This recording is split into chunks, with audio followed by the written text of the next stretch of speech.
नमस्तुभ्यं प्रसीद मम भास्कर दिवाकर नमस्तुभ्यं प्रभाकर नमोस्तुते। महाराज जी, सूर्य कोई साधारण नहीं है, सूर्य प्रत्यक्ष भगवान है। आप कहोगे प्रमाण पत्र दो तब मानेंगे हम, तो लीजिए प्रमाण। भगवान के बारे में जब वर्णन आता है तो भगवान के बारे में विद्वान क्या कहते? कोटि सूर्य समप्रभा। भगवान करोड़ों सूर्यों के समान प्रकाश वाले हैं। अच्छा, ये हम कैसे माने कि सूर्य भी भगवान है? क्या भगवान के ऊपर हमारी कभी नजर टिकी आज तक? तो आपका जवाब होगा नहीं। उसी प्रकार सूर्य भी भगवान है। और जून के महीना में 12 बजे कह दे कि तुम्हें 5 मिनट एक टकटकी देखने, भाई साहब अंधेरा हो जाओ, पर एक टकटकी लगाकर नहीं देख पाओगे। हाँ जी या ना जी? त्राटक वाले महापुरुष तो देख लेते हैं।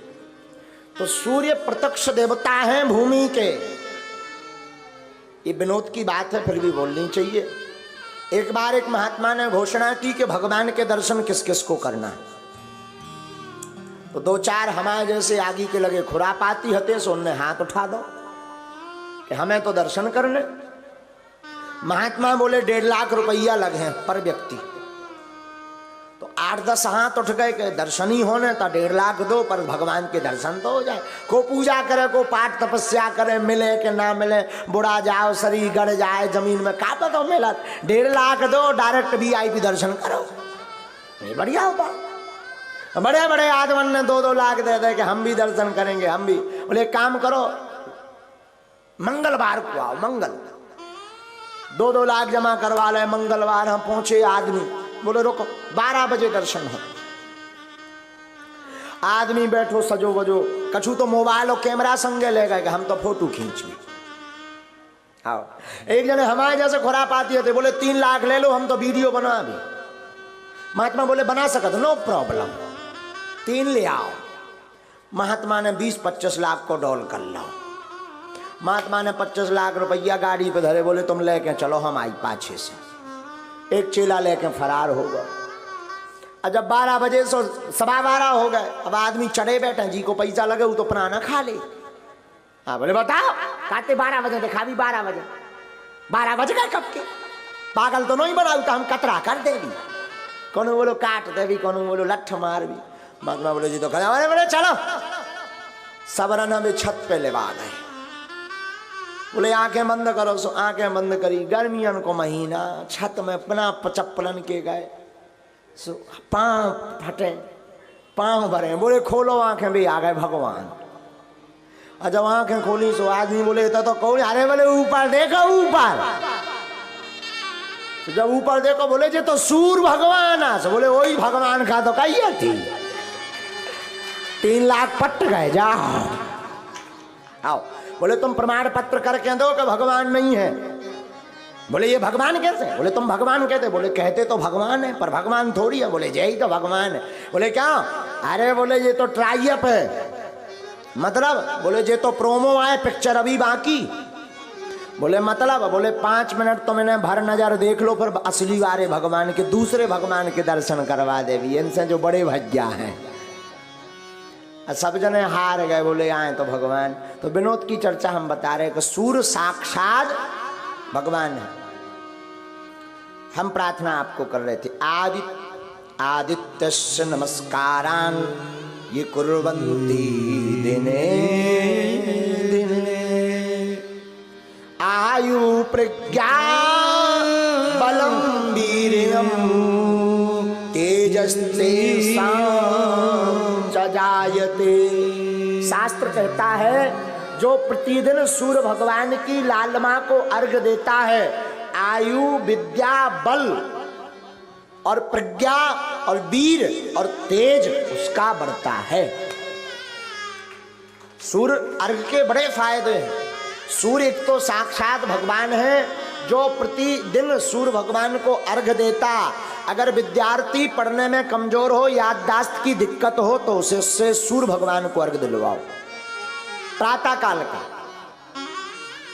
लेकिन अब तो उल्टो जमाना आ गो। पहले के जमाने में कोई अगर देरी से सोकर उठे तो लोग टेंशन में हो जाते थे, भाई साहब बीमार तो नहीं है। अपने संपूर्ण जीवन काल में महाराज दशरथ जी केवल एक दिन देरी से सोकर उठे, जिस दिन राम जी को वन जाना था। तो पूरा नगर में हाहाकार मच गया कि आज महाराज इतनी लेट तक क्यों सो रहे। और आज के जमाने में जल्दी जग जाओ, सो ऑफ। अब 4-5 बजे उठ जाओ, घर ही के पूछने लगा पेट तो नहीं है खराब, कहे भैया कौन जाने हैं का?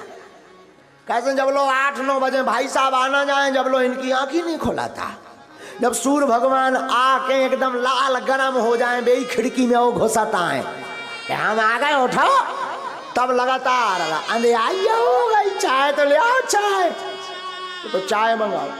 हाँ पहले, अच्छा सोबे पे हमें ध्यान आओ, पहले के जमाने में आदमी उठत तो सीताराम का तो धरती माता के पांव परत तो मताई बाप प्रात काल उठ के रघुनाथा मात पिता गुरु ना बई माता मताई बाप का पांव परत तो कराग्रे बसते लक्ष्मी कर मध्य तो सरस्वती कर मूले तो गोविंदा प्रभाते कर दर्शनम, हाथ के दर्शन करत तो। आज के जमाने में कराग्रे बसते लक्ष्मी कर मध्य तो सरस्वती कर मूले तो गोविंदा तो ठीक है, पर प्रभाते कप दर्शनम,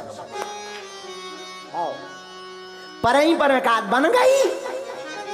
सुमाय से अगर ब्याह हो सो घर बाई कात रुक जाओ। और अगर ब्याह नहीं भाव मताई है तो मताई उतई से चला हुआ तो बेड ही पिया चाने ते आके नहीं पी सका था। हाँ बताओ जो हाल है। तो अगर आप रोगी हैं, याददाश्त की दिक्कत है, तो प्रातः काल प्रतिदिन सूर्य भगवान को अर्घ दीजिए। सूर्य भगवान को अर्घ देने से आयु प्रज्ञा बलम वीर्यम तेजस्वी तेषां च जायते। सुनिए, जो सूर्य की उपासना करता है उसको क्या क्या लाभ होता, सुनिए। पाचन तंत्र मजबूत होता, शरीर की विटामिन डी की कमी दूर होती, पूर्ण होती, विटामिन डी की कमी पूर्ण होती, याददाश्त तीव्र होती। सूर्य भगवान प्रत्यक्ष दर्शन है तो सन्मुख हो ही जीव मोहि जब ही जन्म कोटि अघनाशे तब ही। भगवान रूप में अगर रोज सूर्य की उपासना करोगे तो प्रतिदिन के पाप नष्ट हो जाते हैं। सूर्य अर्घ से, सूर्य उपासना से बुद्धि ठीक रहती, सूर्य उपासना से बुद्धि तीव्र होती, मानसिक शांति मिलती।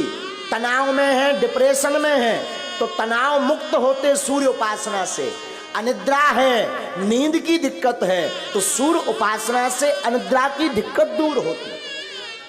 और बड़ी बात क्या बोले महाराज जी, भगवान राम भी सूर्य की उपासना करते रहे। और बड़ी बात क्या बोले, राम जी का अवतरण जिस वंश में हुआ उस वंश का नाम भी सूर्य वंश है। राम जी आए थे सूर्य वंश में, भगवान कृष्ण आए चंद्र वंश में। तो अगर आपको नींद की दिक्कत है, अगर आपको अनिद्रा है, याददाश्त की दिक्कत है, पाचन तंत्र कमजोर है, शरीर में विटामिन डी की कमी है, चेहरे पर तेज चाहिए, आंखों की रोशनी तीव्र चाहिए, तो प्रातः काल, जिसे अंग्रेजी में सनराइज कहते हैं, प्रातः काल अर्घ दीजिए। और मैं निवेदन करूंगा प्रत्येक माता पिता से, आप कर पाओ ना कर पाओ, भगवान करे तुम्हारा भलो हो, तुम्हारे घरे उजियारो होए, पर अपने पुत्र अथवा पुत्री को जरूर प्रतिदिन सूर्य भगवान का अर्घ करवाओ। सूर्य सत्य है, प्रत्यक्ष देव है। संसार मिट सकता पर सूर्य चंद्रमा नहीं मिटते। सूर्य और चंद्र भगवान के नयन हैं, भगवान के दो नेत्र हैं, एक है चंद्र और एक है सूर्य। सूर्य की उपासना करने के लिए हमारे पास एक गायत्री भी है जो हमने विद्वानों के मुख से सुनी। आप इस गायत्री को नोट कर लें तो रोज इसी गायत्री का जप करने से आपकी संपूर्ण सूर्य पूजा हो जाएगी। ओम आदित्याय विद्महे दिवाकराय धीमहि तन्नो सूर्यः प्रचोदयात्। ओम आदित्याय विद्महे दिवाकराय धीमहि तन्नो सूर्याय प्रचोदयात्। इस गायत्री का जप करने से एक मंत्र में ही संपूर्ण सूर्य पूजा हो जाती है। लेकिन अर्घ देने वाले लोग सूर्य के 12 नामों को लें। सूर्य के 12 नाम मूल हैं। ओम मित्राय नमः, ओम रवयै नमः, ओम सूर्याय नमः, ओम भानवे नमः, ओम खगाय नमः, ओम पूषणे नमः, ओम हिरण्यगर्भाय नमः, ओम मरीचये नमः, ओम आदित्याय नमः, ओम सावित्रहे नमः, ओम अर्काय नमः, ओम भास्कराय नमः। इन नामों से जो सूर्य को अर्घ्य देता है उसकी विद्या बढ़ती है। ये नाम अगर आप नहीं ले पा रहे हैं तो एक के श्लोक में हमने सूर्य गायत्री जो आपको बताई, ओम आदित्याय विद्महे दिवाकराय धीमहि तन्नो सूर्यः प्रचोदयात्। सूर्य की उपासना जीवन में बहुत महत्वपूर्ण है। आज हम व्यासपीठ से प्रार्थना करेंगे, कल से ही अगर विद्यार्थियों को याददाश्त की दिक्कत है, किसी की नेत्र रोशनी की दिक्कत है, तो कल से प्रारंभ करो। आपकी निष्ठा बढ़िया होगी तो हमें विश्वास है व्यासपीठ की ये वाणी असत्य नहीं होगी। नेत्र रोशनी में भी कृपा होगी और आपकी याददाश्त भी तीव्र होगी। बड़ी बात क्या कहबे, एक महापुरुष हमको बता रहे थे, भारत के अवतारी महापुरुष पूज्यपाद श्री देवराहा वाले बाबा, वृंदावन में जिनकी कुटिया थी, महाराज 500 वर्ष तक जीवित रहे आचार्य जी। 500 अभी की घटना है। आपने दर्शन किए, क्या कहना। अच्छा, वृंदावन में पल्ली उस पार निवास करते थे, मचान पर रहते थे। इनके पास खेचरी मुद्रा थी। कौन सी मुद्रा? खेचरी। दाऊ साहब, खेचरी मुद्रा का अर्थ है जीभ को उल्टा करके तालू से लगाना, ऐसे उल्टा करके तालू से लगाना। और 1-2 मिनट तो संभव है, परंतु वो 18 घंटे तक खेचरी मुद्रा कर लेते थे। यह मुद्रा इतनी सिद्ध हो गई थी कि मस्तक से एक एक बूंद मीठा जल खेचरी मुद्रा से अंदर जाने लगा था। और इन्होंने एक बार अपने साक्षात्कार में एक संत को बताया था। पूज्य पहाड़ी वाले बाबा जी ने इनके दर्शन किए, भक्तमाली जी महाराज ने भी दर्शन किए, शायद हमें अनुभव है। पूज्य पहाड़ी वाले बाबा ने भी दर्शन किए। तो एक वृंदावन के हमारे एक बड़े स्नेही संत हैं श्री मोहन बाबा, वो हमें बता रहे थे एक दिन रात को, बोले महाराज जी एक बार हमको बता रहे थे, वैसे तो वो बहुत कम बात करते थे, एक दिन उन्होंने हमें छुआरे का प्रसाद दिया। अब वो हमें कह रहे थे, बेटा, बिटवा कहते थे, बेटा एक बात याद रखना, अगर जीवन में बहुत ज्यादा तुम्हें याददाश्त का बलवान बनना है और हमारे जैसा अगर दीर्घायु बनना है तो सूर्य उपासना करो। वो पूज्य देवराहा वाले बाबा की वाणी उनसे जिस महापुरुष ने सुनी, हम उनको बताए, उसको बता रहे। और सूर्य की उपासना अद्भुत है। सूर्य मतलब रवि, रवि मतलब भास्कर, दिनकर, प्रभाकर, आदित्य, भानु, मार्तंड, अंशुमान, ये सूर्य है। और अंग्रेजी में कहें तो सन। जो सूर्य की उपासना करता है वो बड़ा बलवान होता, बुद्धि विवेकवान होता।